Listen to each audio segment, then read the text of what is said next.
Hi, it's Scott Herndon. I'm running for State Senate District 1. The question came up tonight about abortion, and it was alleged by one of my opponents that I support the death penalty for women who get abortions.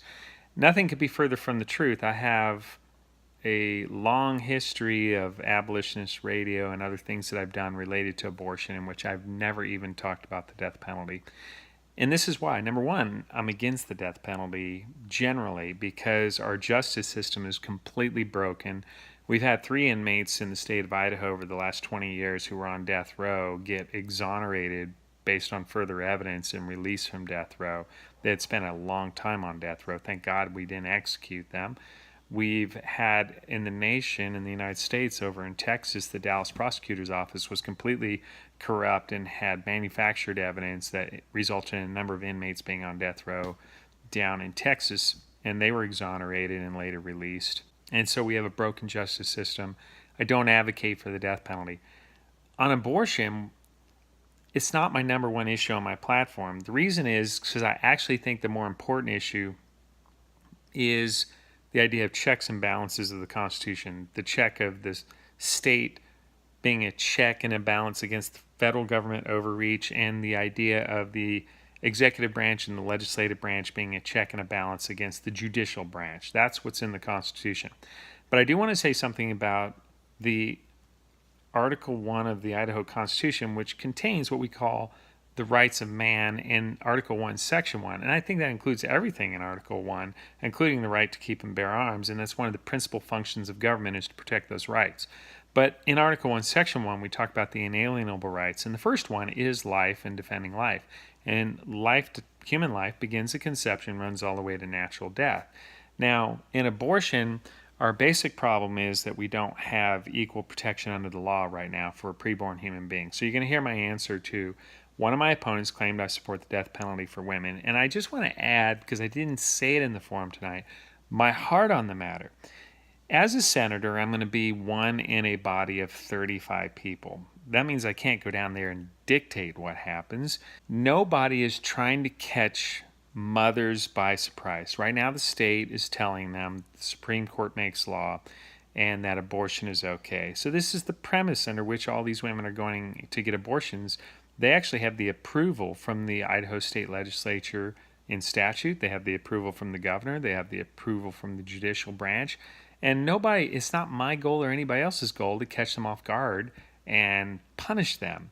The goal is to enact justice in our law.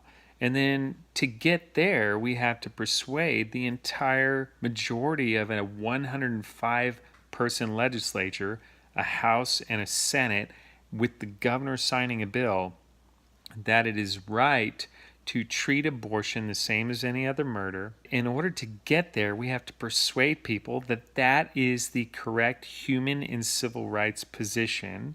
We're not going to be bludgeoning people to get there. We have to gently persuade them. In order to get the majority of the legislature and the governor there, we also have to persuade them that it's such an important issue that we should ignore or defy the Supreme Court over it. That's a lot of persuasion that's got to happen. There's a lot of heart change that's got to happen.